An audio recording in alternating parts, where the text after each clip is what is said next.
পশ্চিম বাংলার দক্ষিণে গঙ্গা নদীর মোহনায় 10,000 বর্গ কিলোমিটার অঞ্চল জুড়ে আছে সুন্দরবন। সুন্দরবনের প্রায় 4,000 বর্গ কিলোমিটার জুড়ে বাদাবন, ইংরেজিতে যার নাম ম্যানগ্রোভ ফরেস্ট। বাদাবনে আছে গেঁয়ো, গরান, কাঁকড়া, হেঁতাল প্রভৃতি গাছ, আর আছে দুর্লভ সুন্দরী গাছ। তবে সুন্দরবনের এই পূর্বাঞ্চলটিতে সুন্দরী গাছ প্রায় বিরল বলা চলে। ছোট বড় নানা শাখা নদী, ছোট বড় অসংখ্য দ্বীপ এবং কয়েকশো গ্রাম নিয়ে গড়ে উঠেছে প্রায় 34 লক্ষ মানুষের জনবসতি। সুন্দরবনের নামকরণ নিয়ে মতভেদ আছে। কারো কারো মতে সমুদ্রের নিকটবর্তী বলে এ বনের একদা নাম ছিল সমুদ্রবন এবং এই নামই নানাভাবে পরিবর্তিত হয়ে বর্তমান নাম হয়েছে সুন্দরবন। তবে নামকরণ যেভাবেই হোক না কেন, সুন্দরবন সত্যিই সুন্দর।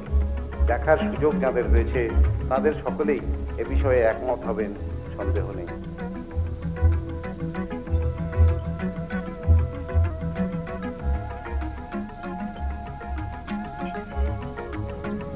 গঙ্গা নদীর মোহনায় 24 পরগনা জেলার উত্তর এবং দক্ষিণ 24 পরগনার দক্ষিণাংশে ক্ষেত্রফল 10,000 বর্গ কিলোমিটার। এই 10,000 বর্গ কিলোমিটার সুন্দরবনে এখানে সেখানে ছড়িয়ে রয়েছে অজস্র শাখা নদী, ছোট ছোট নালা, খাড়ি এবং তারই আশেপাশে অসংখ্য ছোট বড় দ্বীপ।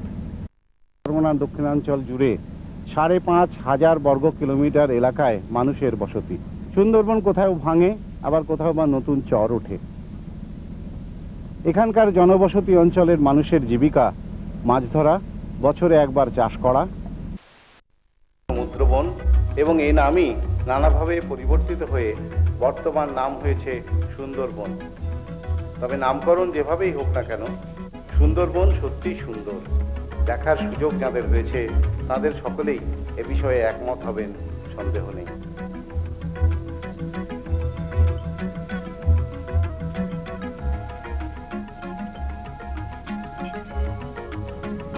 গঙ্গা নদীর মোহনায় 24 পরগনা জেলার উত্তর এবং দক্ষিণ 24 পরগনার দক্ষিণাংশে ক্ষেত্রফল 10,000 বর্গ কিলোমিটার। এই 10,000 বর্গ কিলোমিটার সুন্দরবনে এখানে সেখানে ছড়িয়ে রয়েছে অজস্র শাখা নদী, ছোট ছোট নালা, খাড়ি এবং তারই আশেপাশে অসংখ্য ছোট বড় দ্বীপ। দক্ষিণাঞ্চল জুড়ে 5,500 বর্গ কিলোমিটার এলাকায় মানুষের বসতি। সুন্দরবন কোথাও ভাঙে, আবার কোথাও বা নতুন চর ওঠে। এখানকার জনবসতি অঞ্চলের মানুষের জীবিকা মাছ ধরা, বছরে একবার চাষ করা এবং গভীর বনের মধ্যে মৌমাছির চাক ভেঙে মধু সংগ্রহ করা, বন থেকে কাঠ সংগ্রহ করা এবং নদীতে মাছ ধরা। মানুষের এই জীবিকা ও জীবন নির্ভরের জন্যে যে সংগ্রাম প্রতিদিন করতে হয় তা দিয়ে প্রকৃতির সঙ্গে মানুষের প্রতিনিয়ত একটা বিরোধ পরিলক্ষিত হয়। ফলে না মানুষের জীবনের প্রয়োজন মেটে, জীবিকা নির্বাহ হয়, না বন প্রাকৃতিক পরিবেশে আপন তালে স্বাভাবিকভাবে গড়ে উঠতে থাকে। বনের এই ধ্বংস, প্রাকৃতিক এই ধ্বংসের পেছনে মানুষের এই জীবিকা ও জীবন নির্বাহের একটা বিরাট সম্পর্ক রয়েছে। বন নষ্ট হয়ে আসছিল। সুন্দরবনের তাই বহু অঞ্চল বনভূমি নষ্ট হয়ে গিয়ে এখানকার জীব পরিমণ্ডল বা প্রাণমণ্ডল ধ্বংস হয়ে আসছিল।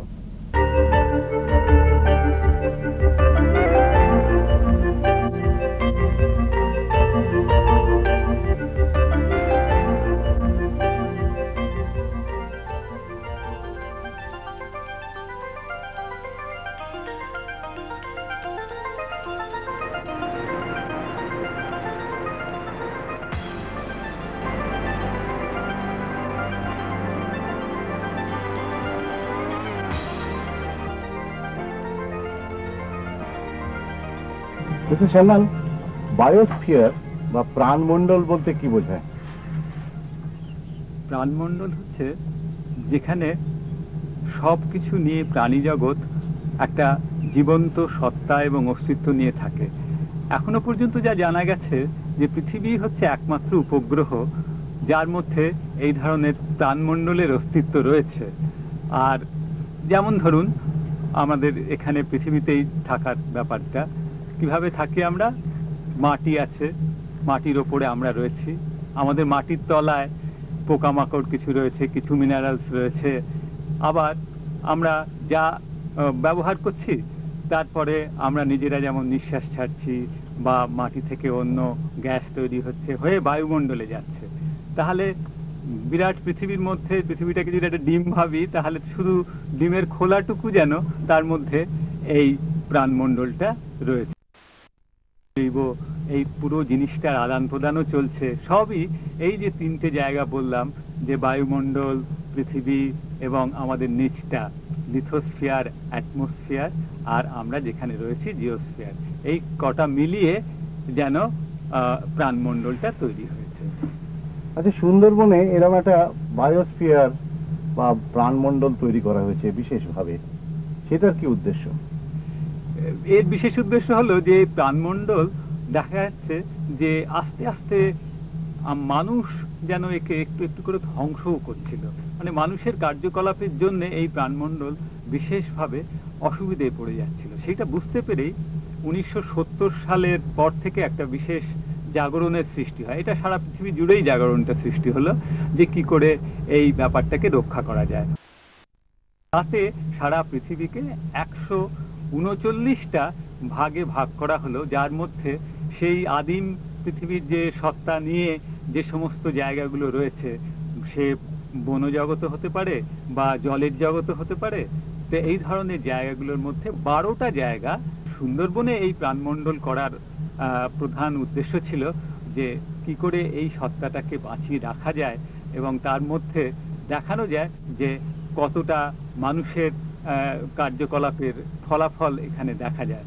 তাতে এই এলাকাটাকে বড় একটা ভাগে ভাগ করা হলো। প্রথমে একটা কোর এলাকা, কোর এলাকা অর্থাৎ যে জায়গাটা আগে ব্যাঘ্র প্রকল্প ছিল সেই জায়গাটাকে।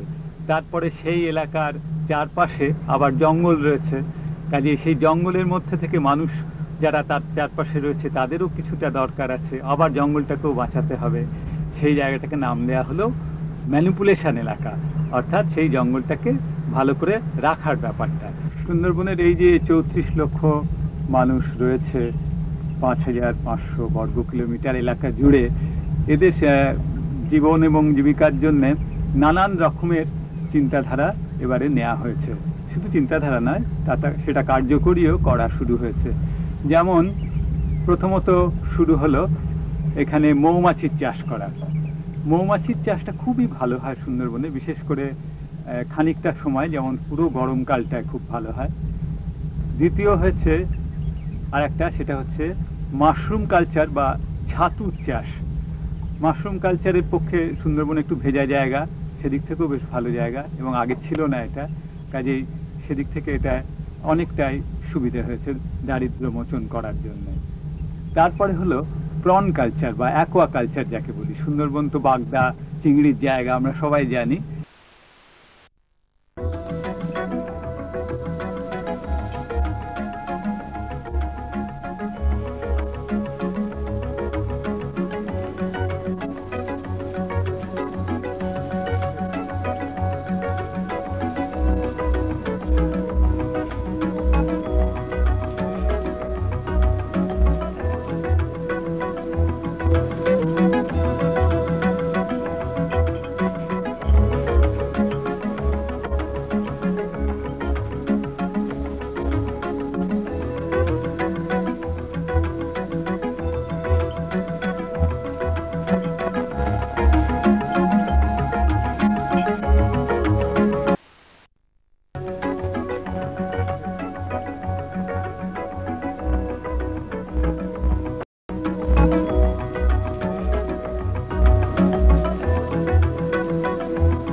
যে আর্দ্রতা বা যে তাপমাত্রা পাই, আমাদের এই ছাতু আমাদের এখানে হয় প্রধানত গরমকালে পোয়াল ছাতু আর শীতকালে মাশরুমকে আপনারা সাদা ভাষায় ছাতু বলেন? ছাতু বলি।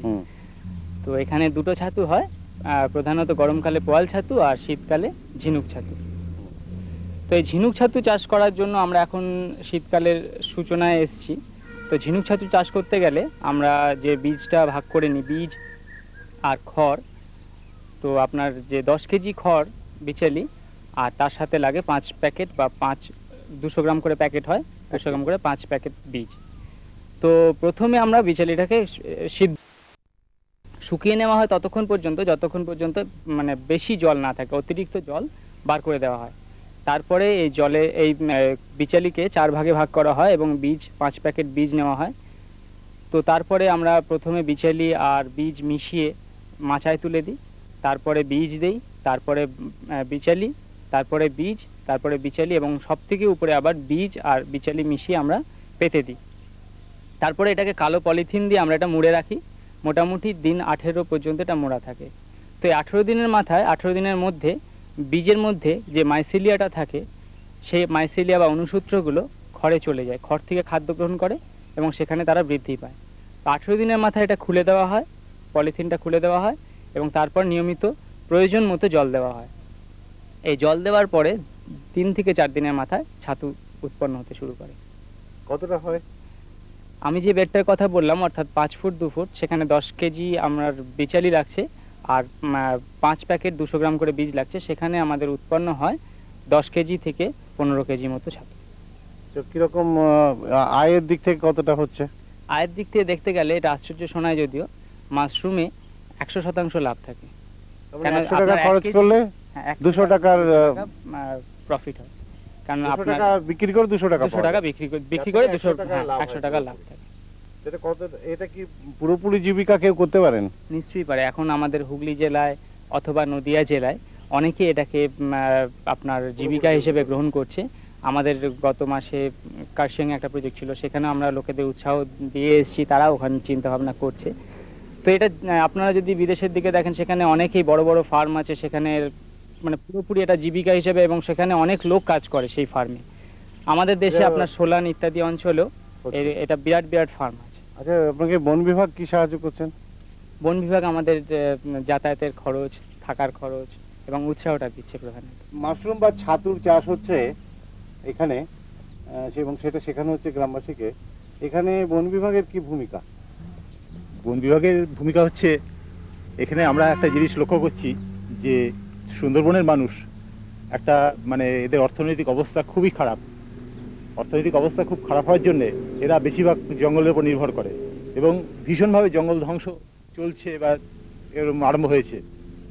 তা এটা যাতে ওরা না করে, যাতে ওদের অর্থনৈতিক উন্নতি করা যায় বা ওদের একটা জীবিকার একটা ব্যবস্থা করে দেওয়া যায়, তার জন্য আমরা এই জীব পরিমণ্ডলের সহায়তায় একটা যে প্রজেক্ট তৈরি হয়েছে, এর সহায়তায় আমরা চাইছি যে এদের অর্থনৈতিক উন্নতিটা আরও হোক।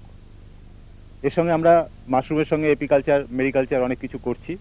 এইটা করার উদ্দেশ্য হচ্ছে যে ওরা যাতে সহজে এটা শিখে নিয়ে একটা মানে সাধারণভাবে অন্যান্য জীবিকার সঙ্গে এটাও একটা জীবিকার ব্যবস্থা ওরা করতে পারেন। এটাই আমাদের মেন, এইভাবেই আমাদের সঙ্গে ওদের লিঙ্ক হয়ে যাচ্ছে। আমরা যেটা শিখে নিচ্ছি, শিখে নিয়ে আমরা আশেপাশে গ্রামের লোককে শেখাবো এবং এটা একটা সেন্ট্রালাইজ ডেমনস্ট্রেশন সেন্টার এখানে তৈরি হয়েছে এবং যাতে আশেপাশে গ্রামের লোক এটা শিখে নিতে পারেন।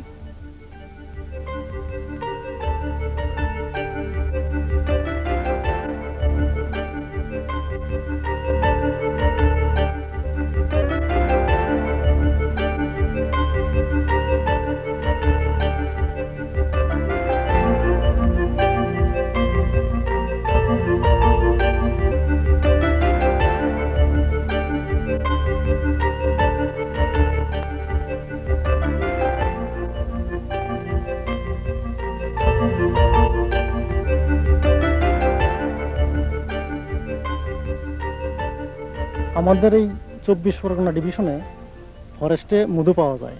মধু কালেকশন করতে গ্রামের লোক যায়, মধু কালেকশন করে। তো বেশিরভাগই অনেক সময় দেখা গেছে লোকজন মানে বাঘের হাতে পড়ে, অনেকের প্রাণ যায়।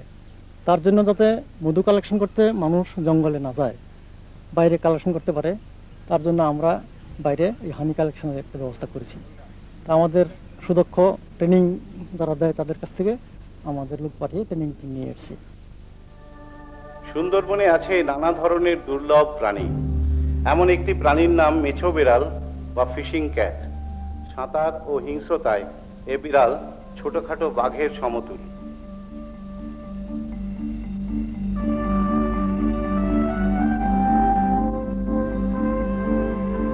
সুন্দরবনের খালে বিলে শয়ে শয়ে দেখা যায় ঋষি ক্যাঁকড়া বা হারমিট ক্র্যাব।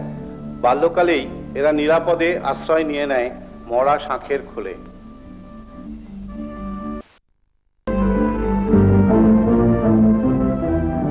এখানে জোয়ারের জলে সমস্ত এলাকা ডুবে গেলে কাঁকড়ারা আশ্রয় নেয় গাছের উঁচু ডালে।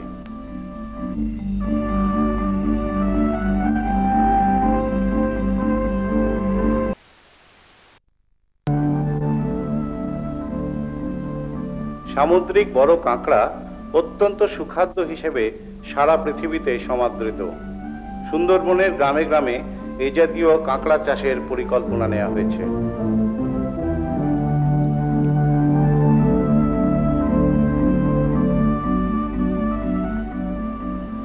ফিকে সবুজ রঙের কচ্ছপ, যার ইংরেজি নাম অলিভ গ্রিন টার্টল, তারও চাষ শুরু হয়েছে ভাগবতপুরে এবং আরো নানান অঞ্চলে।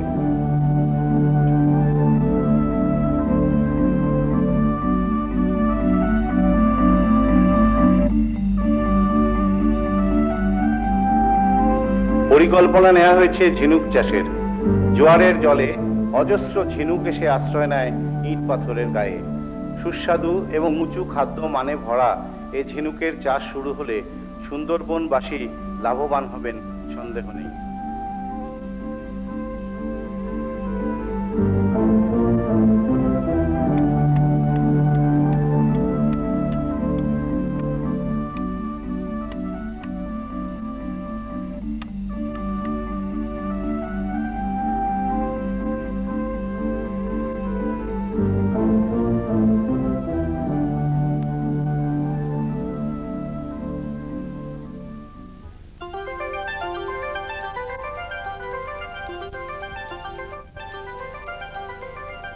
কলকাতা শহর থেকে প্রায় 110 কিলোমিটার দক্ষিণে নামখানা। নামখানা থেকে হেতালিয়া দোয়ানিয়া খাল বেয়ে কিছু দূর গেলে সপ্তমুখী নদীতে পড়া যায়। সপ্তমুখী নদী বেয়ে প্রায় 30 কিলোমিটার দক্ষিণে একটি দ্বীপের নাম ভাগবতপুর। এখানেই গড়ে উঠেছে কুমির প্রকল্প। কুমির খায় এমন মাছ যা মানুষ খায় না, অথচ কুমিরের খাবার ওই সব মাছ খেয়ে নেয় আমাদের সুখাদ্য নানা জাতের মাছের ডিম। ফলে আমাদের ভাগে মাছ কমে যায়। কুমিরের সংখ্যা বাড়লে শত্রু মাছেরা সংখ্যায় কমে যাবে, ফলে আমরা পাবো আরো নানান ধরনের মাছ। কুমির প্রকল্প এই কারণেই।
সুন্দরবনবাসীদের একটি বড় অংশের জীবিকা মাছ ধরা।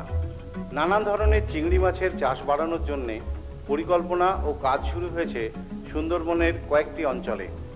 কিছু সাফল্য ইতিমধ্যেই দেখা দিয়েছে, ভবিষ্যতের সাফল্যে সন্দেহ নেই।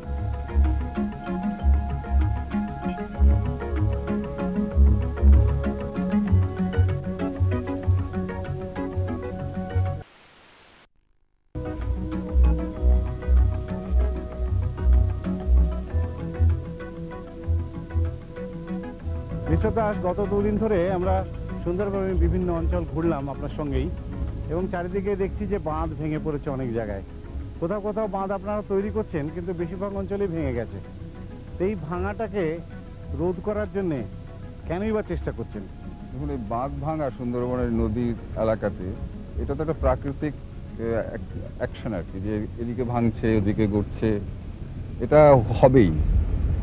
আমরা যেটা চেষ্টা করছি যে বাঁধ ভেঙে যেখানে ইরিগেশন ডাইক, আপনার এই যে ভেরিটা দেওয়া আছে যাতে করে নোনা জলটা চাষে না যায়, সেই এলাকাগুলোকে সুরক্ষিত করতে। এবং একটা ধারণা আছে যে খালি ওই বাদাবন তৈরি করে দিলেই বুঝি, বাদাবন তৈরি করে সেটাকে বন্ধ করা যাবে না। আগে বাদাবন, এই নদীর পার ভাঙাটা বন্ধ করতে হবে, এবং সে ভাঙাটা বন্ধ করতে হবে, শুধু গ্রামগুলো যাতে না নষ্ট হয়। ভাঙাটা বন্ধ করতে পারলে তবে সেখানে পলি জমতে শুরু করবে। পলি জমতে শুরু করার পরে আমরা যদি সেখানে এই ম্যানগ্রোভ স্পিসিসের প্লান্টেশন তৈরি করি, তবেই আপনার ওই পাটটা সুরক্ষিত হলো। তো সেই হিসেবে যেখানে আপাতত এখনো নদী পাট ভাঙা শুরু হয়নি, সেখানে আমরা বাদাবন তৈরি করে যাচ্ছি যাতে করে ভবিষ্যতে ওই জায়গাটা না ভাঙে। এবং এই বাঁশের যে পর্কুপাইন কেজ, তারপরে গেঁয়োর ডাল পুঁতে নানা রকম প্রক্রিয়াতে যাতে ভাঙাটা বন্ধ হয়, ওখানে পলি এসে জমতে শুরু করে। এবং এই পলি একবার এসে জমতে শুরু করলে ভাঙা বন্ধ হলো, এবং তারপরের বছরে বা 2-3 বছর পরে আমরা যেখানে গাছ লাগি, তাহলে ওই এলাকাটা কিন্তু পুরোপুরিভাবে সুরক্ষিত হলো।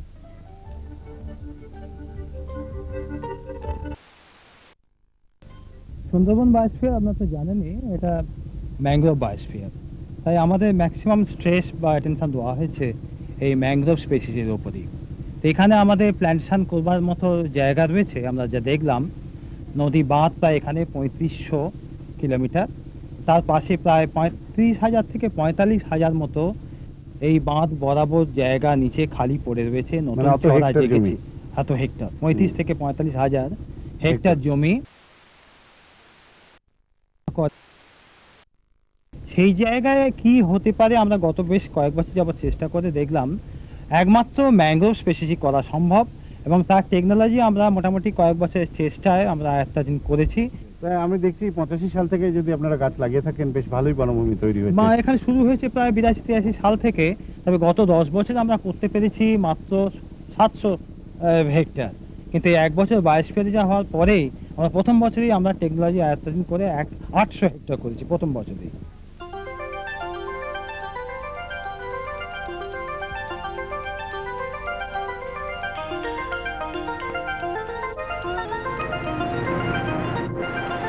এখানে কাজ চলেছে ভাঙা বাঁধ থেকে পুনরায় সংরক্ষণ করা, বাঁধের এপাশে যেখানে বন ধ্বংস হয়েছে সেখানে নতুন করে বন তৈরি করা, প্রাকৃতিক বনে যে উদ্ভিদগুলি চিরকাল বাস করে এসেছে, বড় হয়ে উঠেছে, সেই সমস্ত উদ্ভিদকেই নতুনভাবে বাঁধের ধারে ধারে রোপণ করা হচ্ছে, গড়ে উঠছে বনভূমি। এবং এই যে বনভূমি মানুষ তৈরি করছে, তার আড়ালে বনের স্বাভাবিক উদ্ভিদ এসে, বীজ এসে আবার নতুন করে স্বাভাবিক বন গড়ে উঠছে। এছাড়া মানুষের জীবন ও জীবিকার সুবিধার জন্য এখানে নানা রকম পরিকল্পনা নেওয়া হয়েছে, যাতে মানুষ আপন পরিবেশে থেকে, নিজের বসতিতে থেকে, বনের মধ্যে না গিয়ে নিজেদের জীবন নির্বাহ করতে পারে, জীবিকা সংগ্রহ করতে পারে। তার জন্য তাদেরকে নানানভাবে প্রশিক্ষণ দেওয়া হচ্ছে এবং আর্থিক সহযোগিতা করা হচ্ছে, যাতে আগামী 10 বছরের মধ্যে এখানকার মানুষ স্বনির্ভর হতে পারেন, আপন জীবিকায় কর্মঠ হয়ে উঠতে পারেন, বনের ওপরে আর ধ্বংসের হাত বাড়াতে না হয় তাদের। যাবে যে প্রকৃতি আর মানুষের আক্রমণে আহত হবে না, ক্ষতবিক্ষত হবে না, সুন্দরবন প্রাণ সম্পদে পরিপূর্ণ হয়ে উঠবে।